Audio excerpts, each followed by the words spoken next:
Hello दोस्तों, कैसे हैं आप सब। उम्मीद है कि सब बढ़िया ही होंगे।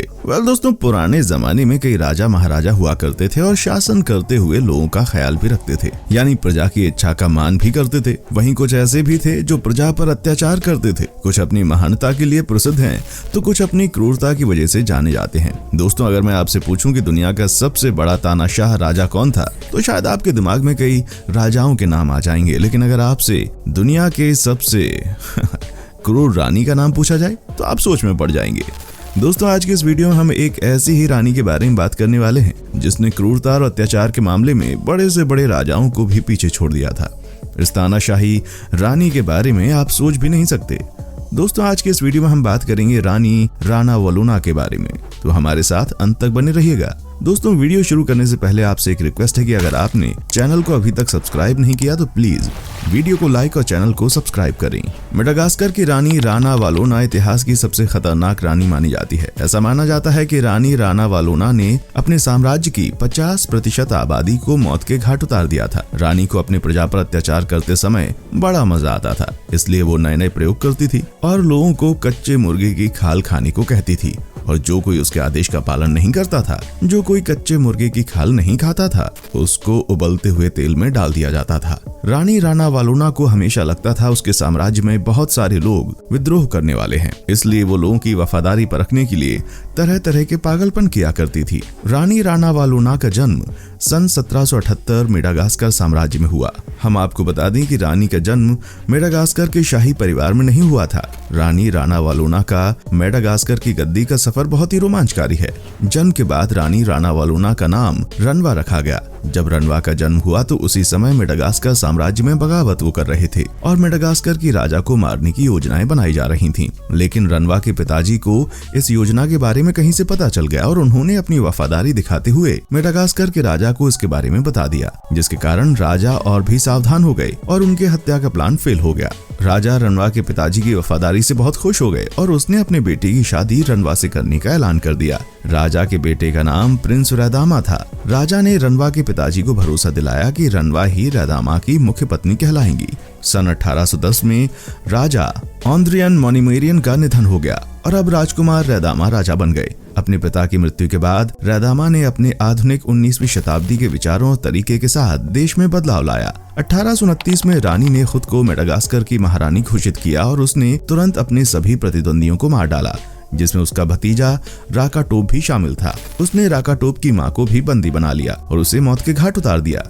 यह आतंक राज्य के शाही सदस्यों की ओर इस रानी द्वारा उठाए गए एक राजनीतिक प्रभुत्व वाला कदम था। 1 अगस्त 1828 को उन्हें मेडागास्कर की रानी घोषित कर दिया गया और अगले जून में उन्होंने एक गुप्त परिग्रहण समारोह किया, जिसमें उनके शरीर को एक ताजा मारे गए बैल के खून से अभिषेक किया गया था। हालांकि उसके विशाल राज्याभिषेक में यूरोपीय स्वाद अधिक था, क्योंकि उसने एक फ्रांसीसी सम्राट की पोशाक पहनी थी। उस समय तक उसने अपने संभावित प्रतिद्वंदियों को बेरहमी से समाप्त कर दिया था। राको टोबे को मौत के घाट उतार दिया गया था और राको टोबे की मां, ताकि शाही महिला का खून बहाकर एक वर्जना को न तोड़ा जा सके, भूख से मर गईं। राको टोबे के अधिकांश रिश्तेदारों को इसी तरह की भीषण मौतें मिली। कभी मत कहो राणा वालोना ने अपने राज्याभिषेक पर भीड़ से मांग की वो केवल एक कमजोर और अज्ञानी महिला है, वो इतने विशाल साम्राज्य पर कैसे शासन कर सकती है। मैं यहाँ शासन करूंगा, सौभाग्य के लिए मेरे लोग और मेरे नाम की महिमा। मैं देवताओं को नहीं बल्कि अपने पूर्वजों की पूजा करूंगा। समुद्र मेरे राज्य की सीमा होगी और मैं अपने राज्य के एक बाल की मोटाई को कम नहीं करूंगा। वो एक महिला शासक थी। अपने आप में इतनी उल्लेखनीय नहीं थी वो, क्योंकि मेरिना संस्कृति में एक मजबूत मातृवंशीय तत्व था जो आंशिक रूप से पुरुष प्रधान लिंग भूमिकाओं से ढका हुआ था, जो अरब दुनिया से मेडागास्कर आए थे। लेकिन जिस गति से राणा वालोना अपने शासन को मजबूत करने के लिए आगे बढ़ी, वो उल्लेखनीय थी। उसने राडामा के अधिकांश सुधारों को तेजी से रद्द कर दिया और अंग्रेजी और फ्रांसीसी प्रतिनिधियों के साथ व्यापार समझौतों को समाप्त कर दिया। एक फ्रांसीसी नौसेना बल द्वारा परिणामी हमले को रद्द कर दिया। आंशिक रूप से आक्रमणकारियों पर मलेरिया के एक आकस्मिक हमले के लिए धन्यवाद। मेरिना समाज को इसकी पारंपरिक संरचना में बहाल किया गया था और जिन लोगों पर प्रतिरोध का संदेह था उन्हें टेंजिना नामक एक सदियों पुरानी वफादारी परीक्षा दी गई। टेंजिना एक जहरीला अखरोट था जिसके कारण खाने वाले को उल्टी हो जाती थी। संदिग्धों को चिकन की खाल के 3 टुकड़े खाने के लिए मजबूर किया गया और अपनी बेगुनाही दिखाने के लिए उन तीनों को उल्टी करनी पड़ी। प्रगतिशील विच्छेदन द्वारा यातना के साथ अधिक गंभीर आरोप लगाए गए। एक दुर्भाग्यपूर्ण व्यक्ति को टंगेना से गुजरना अनिवार्य था। वो एक उच्च पदस्थ सैनिक अधिकारी और राणा वलोना का पूर्व प्रेमी था जिसका नाम एंड्रियान मिहाजा था। हो सकता है कि वो राणा वलोना के शासनकाल के शुरुआती वर्षों में पैदा हुए एक बेटे का पिता रहा हो। ये बिल्कुल स्पष्ट नहीं है कि कब, लेकिन जब वो किसी अन्य महिला के साथ रोमांटिक रूप से जुड़ा हुआ था तो उसके खिलाफ हो गई। एंड्रियान मिहाजा परीक्षण से इनकार कर देता है और गले में भाला था क्योंकि उसने अपने जल्लाद को निर्देश दिया था कि भाला उसके शरीर में कहां प्रवेश करना चाहिए। मेडागास्कर के विभिन्न हिस्सों में रहने वाली मेरिना के अलावा अन्य जनजातियों को उसके शासन के तहत नुकसान उठाना पड़ा क्योंकि उनके सैनिकों को उनके पराजित गांवों में वार्षिक लूट यात्रा करने के लिए स्वतंत्र लगाम दी गई थी। यूरोप के ईसाई मिशनरियों ने भी राणा वलोना की शक्ति को उनकी गतिविधियों पर प्रतिबंधों की एक श्रृंखला के रूप में महसूस किया। हालांकि पहले राणा वलोना मिशनरियों के साथ टकराव से सावधान थे। वो यूरोपीय शक्तियों के साथ सीधे संघर्ष में प्रबल होने की उम्मीद नहीं कर सकती थी और उसे उस आय की आवश्यकता थी जो उनके कुटीर उद्योगों से उत्पन्न होती थी। ईसाई धर्म, जो आज मेडागास्कर के लगभग आधे निवासियों द्वारा प्रचलित है, प्रभाव में बढ़ता रहा क्योंकि मिशनरियों ने यूरोपीय स्कूलों की स्थापना की और एक मालागासी अंग्रेजी शब्दकोश संकलित किया।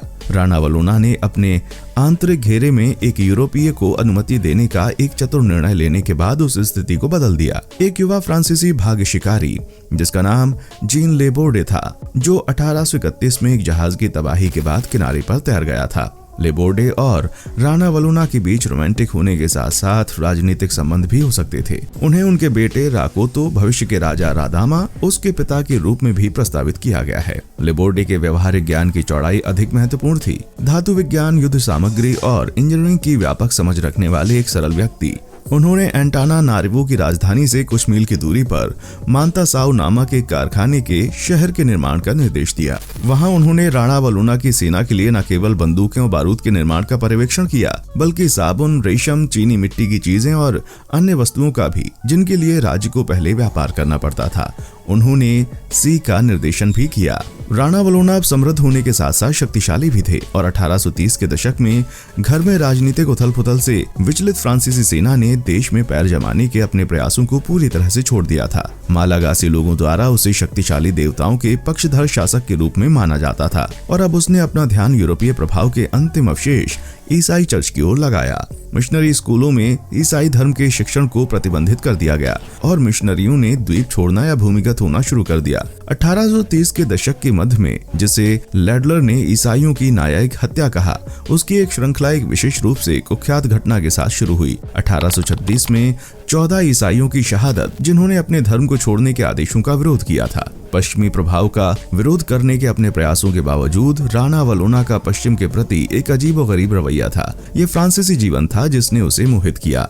उसके पास फ्रांसीसी कपड़े पहने हुए दरबारी थे जो अक्सर विभिन्न युगों की शैलियों को मिलाते थे, और वो हाथ पर एक पस्त पियानो रखती थी। कभी कभी आगंतुकों को इसे खेलने के लिए आमंत्रित करती थी। हालांकि जब आर्थिक और राजनीतिक मामलों की बात आती है तो राणा वलोना पश्चिम के प्रबल शत्रु थे। 1849 में मेडागास्कर पर एक संयुक्त फ्रांसीसी और अंग्रेजी हमला बुरी तरह विफल रहा क्योंकि यूरोपीय नाविक एक झूठे सामने वाले देसी किले से हैरान थे जिसने बहुत अधिक महत्वपूर्ण संरचना को छुपाया था। अस्थायी रूप से कब्जा किए गए मालागासी ध्वज पर फ्रांसीसी और अंग्रेजी सैनिकों के बीच संघर्ष ने भी राणा वलोना की जीत में योगदान दिया। 21 यूरोपीय खोपड़ियों का एक सेट डंडे पर लगाया गया था और भविष्य के आक्रमणों को हतोत्साहित करने के लिए तटरेखा के साथ रखा गया था। हालांकि इस रानी को मेडागास्कर की पागल रानी भी कहा जाता था। ऐसा कहा जाता है कि ये रानी इतनी क्रूर महिला थी कि अगर उसे किसी भी व्यक्ति पर शक होता तो वो उसे उबलते हुए पानी में डलवा देती थी। इतना ही नहीं, अगर ये सब करके भी उसका मन नहीं भरता था तो वो उस व्यक्ति को जिंदा जला देती थी, और तो और शंका के चलते ये रानी लोगों को जिंदा भी दफना देती थी।